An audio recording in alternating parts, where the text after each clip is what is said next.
Apa? Ya kalau optimis dan enggak tergantung yang termohon datang apa enggak.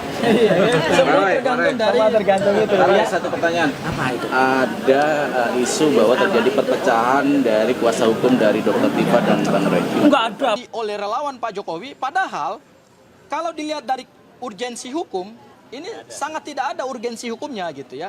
Ketentuan pasal 97 KUHP yang baru Mas Roy dan pasal 100, junto pasal 100 mengatur bahwa penangkapan itu bisa dilakukan kepada tersangka manakala terpenuhi syaratnya. Syaratnya apa? Tersangka tidak memenuhi panggilan penyidik maksimal 2 kali berturut-turut dengan alasan yang sah. Ya, jadi mangkir 2 kali, tetapi alasan mangkirnya juga harus alasan yang sah. Misalnya kalau seseorang itu sakit, maka itu dianggap sebagai alasan yang sah, dianggap tidak mangkir gitu. Kemudian juga berdasarkan Perpol nomor 6 2019 tentang penyidikan tindak pidana atau peraturan kepolisian, ya, diatur bahwa penangkapan yang dilakukan dalam rangka menyerahkan tersangka dan barang bukti pada tahap kedua itu harus bisa dibuktikan dengan alasan yang objektif dan alasan yang subjektif. Yaitu apa? Harus terbukti bahwa orang tersebut tidak kooperatif, melarikan diri misalnya, menghalang-halangi proses penyidikan. Selama Mas Roy menghadapi proses perkara pidana ini, dari mulai tanggal 30 April 2025 dilaporkan oleh Pak Joko Widodo, sampai kemudian dilakukan penangkapan, itu tidak ada sama sekali catatan kami mangkir terhadap panggilan Polda Metro Jaya. Sehingga menjadi pertanyaan bagi kami, dan ini akan menjadi salah satu materi di dalam permohonan pra peradilan adalah apa urgensi hukumnya penyidik melakukan penangkapan pada tanggal 19 Juni tersebut pagi hari lagi, ya, tanpa ada pemanggilan terlebih dahulu. Ada lagi satu hal Mas Roy, berdasarkan Perpol terkait dengan implementasi prinsip HAM di dalam penegakan hukum pidana. Jadi ada aturan di dalam internal kepolisian bahwa prinsip HAM itu juga harus tetap dihargai, yaitu apa? Pada saat melakukan penangkapan, maka harus menghargai hak privasi seseorang. Ya, tidak boleh hak privasi seseorang dilanggar. Itu diatur di dalam peraturan kepolisian berkaitan dengan implementasi prinsip HAM di dalam penegakan hukum pidana. Yang terjadi pada tanggal 19 Juni 2026 tersebut adalah ada peristiwa di mana Polda Metro Jaya melanggar prinsip privasi seseorang, sehingga ini yang kemudian kami lihat juga pelanggaran hukum. Dan yang terakhir yang ingin saya katakan adalah kami ingin meluruskan berita-berita yang beredar di luar, berita-berita hoax yang beredar di luar, bahwa yang menjadi termohon dalam perkara permohonan pra peradilan berdasarkan ketentuan pasal 158 KUHP yang baru, yaitu yang pertama Kapolda Metro Jaya, yang kedua Dirkrimum Polda Metro Jaya, dan yang ketiga adalah penyidik pada Subdit Keamanan Negara atau Kamnek Polda Metro Jaya. Ya, jadi itu yang kami tarik sebagai termohon, karena mereka lah pihak yang punya otoritas dan melaksanakan otoritas itu berdasarkan undang-undang, dan kami duga pelaksanaan otoritas itu adalah abuse of power atau menyalahgunakan kekuasaan. Kemudian yang kedua, ada juga turut termohon. Ya, turut termohon adalah Kejaksaan Tinggi DKI Jakarta, Kejaksaan Negeri Jakarta Selatan, dan kemudian Jaksa Penuntut Umum.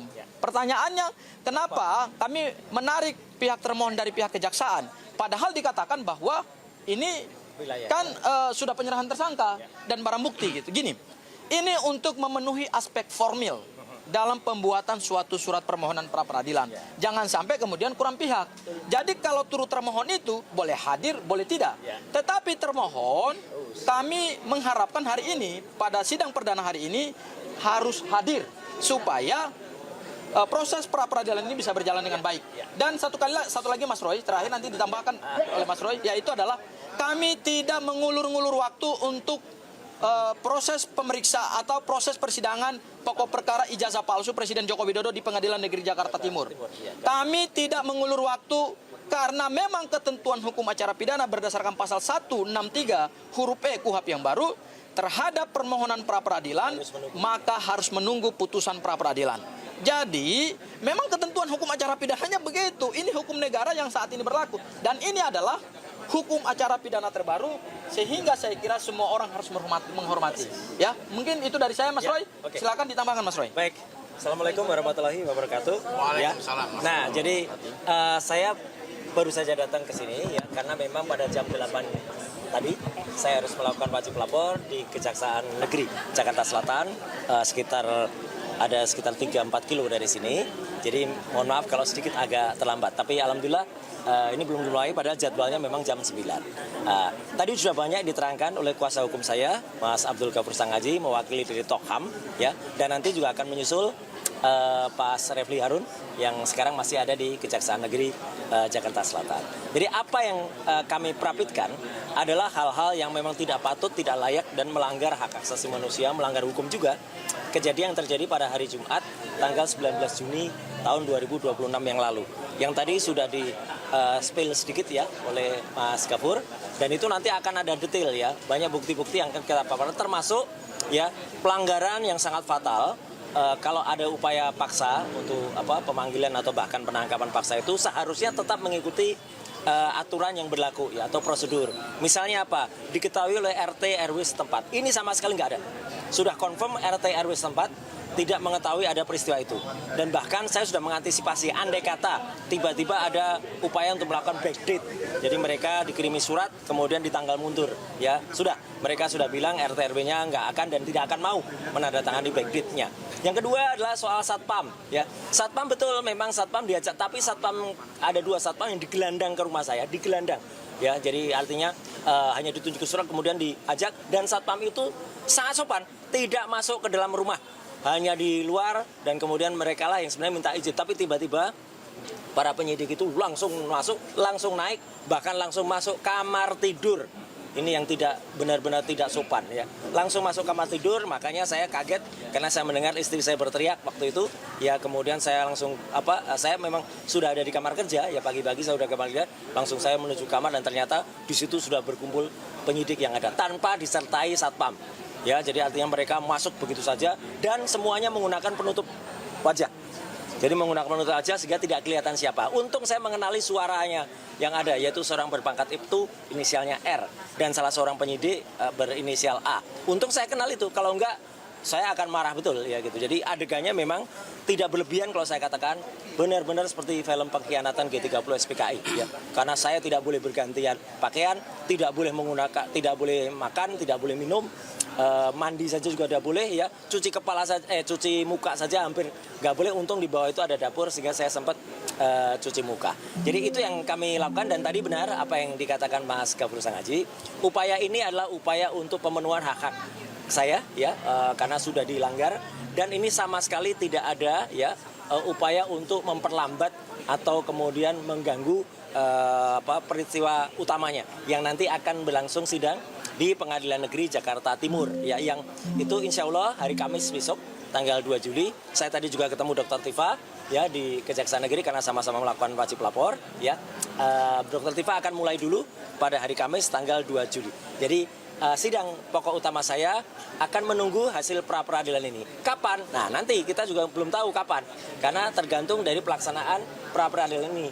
Apakah kemudian ini bisa cepat selesai atau tidak, itu tergantung dari pihak yang kita prapitkan.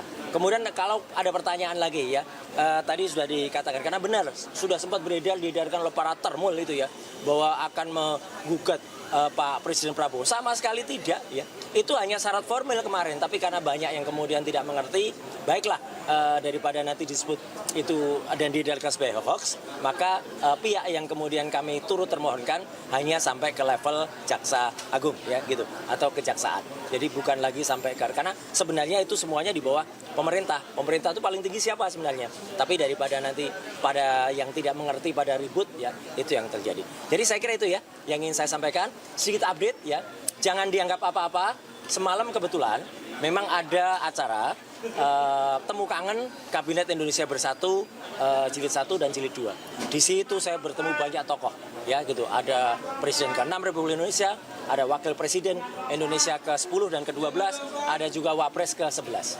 Apa yang terjadi ya kebetulan saja, memang kebetulan peristiwa itu berlangsung semalam ya, tidak ada hubungannya langsung dengan prapit hari ini atau sidang yang ada. Tapi suasana yang ada di dalamnya ya itu memang luar biasa. Saya nanti akan menyepilkan itu dalam video, tapi untuk menghormati privasi beliau-beliau itu, video yang akan beredar nanti mungkin audionya tidak jelas, sengaja ya, audionya sebenarnya jelas banget apa yang mengatakan. Teman-teman bisa lihat lah nanti ekspresi dari beliau-beliau itu ya, hampir semua. Dan bahkan kalau biasanya ada juga mantan Wakapolri ya. Nah semalam itu bahkan ada mantan Kapolri, banyak itu ya di situ ya yang juga hadir, dan lihat saja ekspresi beliau-beliau itu ya gitu. Tapi tidak perlu saya keluarkan suaranya.